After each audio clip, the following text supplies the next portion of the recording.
Hello friends, welcome to exam स्थान। दोस्तों, आज हम इस वीडियो में सामान्य ज्ञान विषय के अंतर्गत साइंस के कुछ इम्पोर्टेंट क्वेश्चंस डिस्कस करेंगे। जो क्वेश्चन ज़्यादातर एग्जाम में पूछे जाते हैं वही क्वेश्चन इस वीडियो में लिए गए हैं। ओके दोस्तों, तो चलिए स्टार्ट करते हैं। दोस्तों, पहला क्वेश्चन है, रसायन विज्ञान किसे कहते हैं? तो विज्ञान की जिस शाखा के अंतर्गत पदार्थों के गुण, संरचना आदि का अध्ययन होता है उसे रसायन विज्ञान कहते हैं। अगला क्वेश्चन देखिए, पदार्थ किसे कहते हैं? पदार्थ किसे कहते हैं? तो दुनिया की कोई भी वस्तु जो अपना स्थान घेरती हो, जिसका द्रव्यमान होता हो और जो अपनी संरचना में परिवर्तन का विरोध करती हो, उसे पदार्थ कहते हैं। अगला क्वेश्चन है, मिश्रण का एक उदाहरण है। तो मिश्रण का उदाहरण है हवा। अब हवा ही नहीं दोस्तों, कुछ भी हो सकता है, जैसे शरबत, नींबू और जल का मिश्रण, चीनी और जल का मिश्रण, पेट्रोल और तेल का मिश्रण, इस प्रकार का कोई भी मिश्रण हो सकता है। अगला क्वेश्चन है, पहाड़ों पर जल जल्दी क्यों उबलने लगता है? तो दाब कम होने के कारण पहाड़ों पर जल जल्दी उबलने लगता है। अगला क्वेश्चन है, दूध से दही बनाना कौन सा परिवर्तन है? तो दूध से दही बनाना यह एक रासायनिक परिवर्तन है। अगला क्वेश्चन है, कच्चे पेट्रोलियम को किस विधि द्वारा शुद्ध किया जाता है? तो कच्चे पेट्रोलियम को प्रभावी आसवन द्वारा शुद्ध किया जाता है। अगला क्वेश्चन है, अंतरिक्ष यान तथा खेल कूद का सामग्री बनाने में किसका प्रयोग किया जाता है? अंतरिक्ष यान और खेल कूद की सामग्री बनाने में कार्बन फाइबर का उपयोग किया जाता है। अगला क्वेश्चन है, सबसे कठोर धातु कौन सा है? तो प्लेटिनम धातु यह सबसे कठोर है। अगला क्वेश्चन है, सबसे भारी धातु कौन सी है? तो सबसे भारी धातु है ओस्मियम। क्या है दोस्तों? ओस्मियम। ओस्मियम सबसे भारी धातु है। अगला क्वेश्चन है, भारत में टंगस्टन का उत्पादन किस खान से होता है? तो राजस्थान की एक खान है डेगाना खनिज, डेगाना खान, जो टंगस्टन का उत्पादन करती है। अगला क्वेश्चन है, एंटीमनी क्या है? तो एंटीमनी यह एक उपधातु है। क्या है दोस्तों? उपधातु। अगला क्वेश्चन है, गन पाउडर की खोज किसने की? तो रिजर, एक वैज्ञानिक थे रिजर, इन्होंने गन पाउडर की खोज की थी। अगला क्वेश्चन है, शुद्ध जल की मोलरता कितनी होती है? तो 55.6 मोल प्रति लीटर शुद्ध जल की मोलरता होती है। अगला क्वेश्चन है, विलयन में जो पदार्थ कम मात्रा में उपस्थित होता है उसे क्या कहते हैं? तो विलयन में जो पदार्थ कम मात्रा में उपस्थित होता है उसे विलय कहते हैं, और जो पदार्थ ज़्यादा मात्रा में उपस्थित होता है उसे विलायक कहते हैं। अगला क्वेश्चन है, tyndall प्रभाव किसके कारण होता है? तो प्रकाश के प्रकीर्णन के कारण tyndall प्रभाव होता है। अगला क्वेश्चन है, पारिस्थितिकी किसे कहते हैं? तो जीव विज्ञान की उस शाखा जिसके अंतर्गत जीवधारियों और उनके वातावरण के पारस्परिक संबंधों का अध्ययन किया जाता है उसे पारिस्थितिकी कहते हैं। अगला क्वेश्चन देखिए दोस्तों, वे घटक जो अपना भोजन स्वयं बनाते हैं क्या कहलाते हैं? तो वे घटक जो अपना भोजन स्वयं बनाते हैं वे उत्पादक कहलाते हैं, जैसे हरे पौधे। अगला क्वेश्चन है, वायुमंडल में सबसे अधिक मात्रा में पाए जाने वाली गैस क्या है? तो वायुमंडल में जो गैस सबसे ज़्यादा मात्रा में पाई जाती है वो है नाइट्रोजन गैस। ओके दोस्तों। अगला क्वेश्चन है, सबसे बड़ा आवृतबीजी वृक्ष कौन सा है?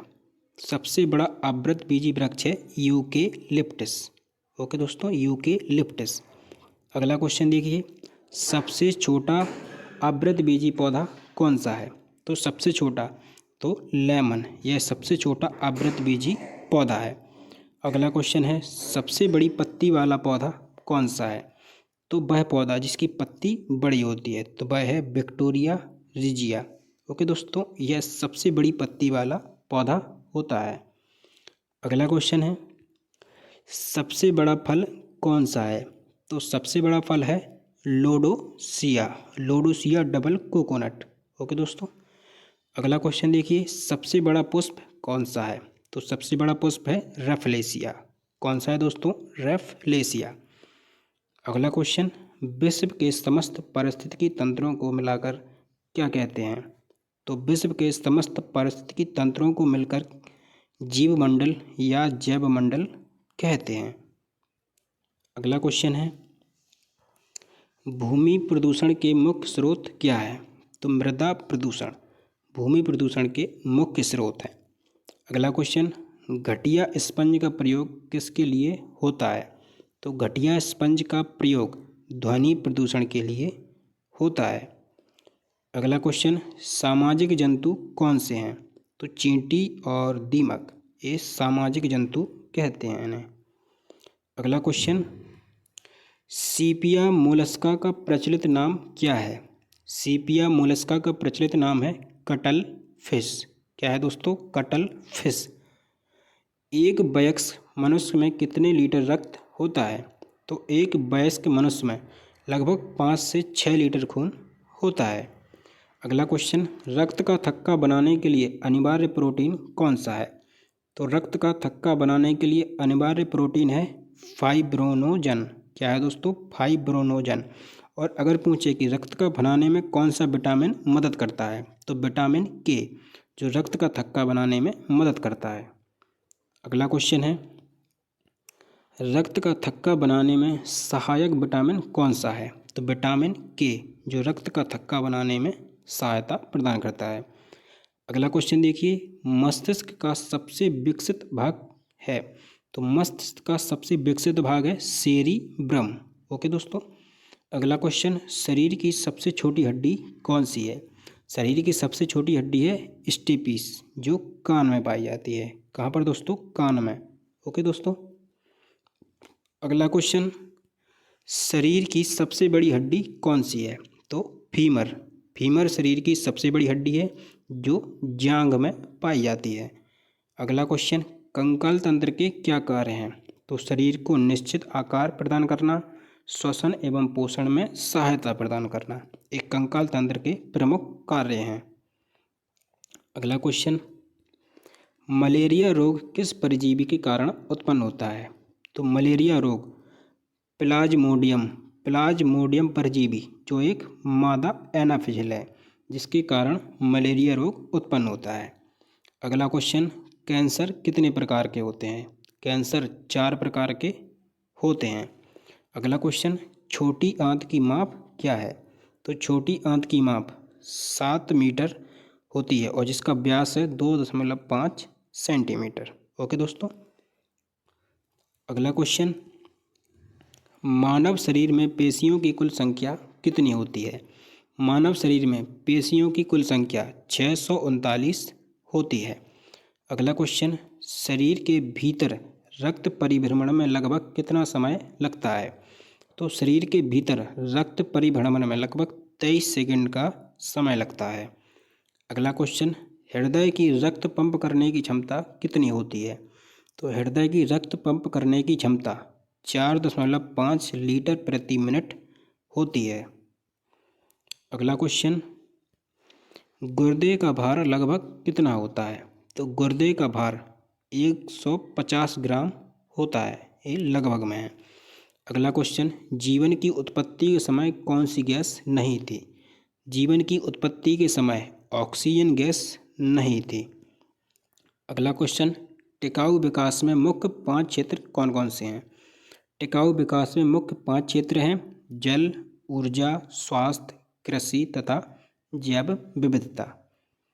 अगला क्वेश्चन देखिए दोस्तों, ऊर्जा का एसआई मात्रक क्या है? तो ऊर्जा का एसआई मात्रक है जूल। इस प्रकार के क्वेश्चन ज़्यादातर कॉम्पिटिटिव एग्जाम में पूछे जाते हैं कि किस राशि का मात्रक क्या है। जैसे लंबाई का मात्रक है मीटर, द्रव्यमान का एसआई मात्रक है किलोग्राम, समय का एसआई मात्रक है सेकंड, ऊर्जा का एसआई मात्रक है जूल, कार्य का एसआई मात्रक है जूल, चाल का एसआई मात्रक है मीटर प्रति सेकंड, बल का एसआई मात्रक है न्यूटन, दाब का एसआई मात्रक है पास्कल, शक्ति का एसआई मात्रक है वाट, विद्युत धारा का एसआई मात्रक है एम्पियर, प्रतिरोध का एसआई मात्रक है ओम। और इस प्रकार के और भी कुछ उदाहरण हो सकते हैं। अगला क्वेश्चन, न्यूटन के गति के प्रथम नियम से किसकी परिभाषा मिलती है? तो न्यूटन के गति के प्रथम नियम से बल की परिभाषा मिलती है। अच्छा, न्यूटन का प्रथम नियम क्या होता है?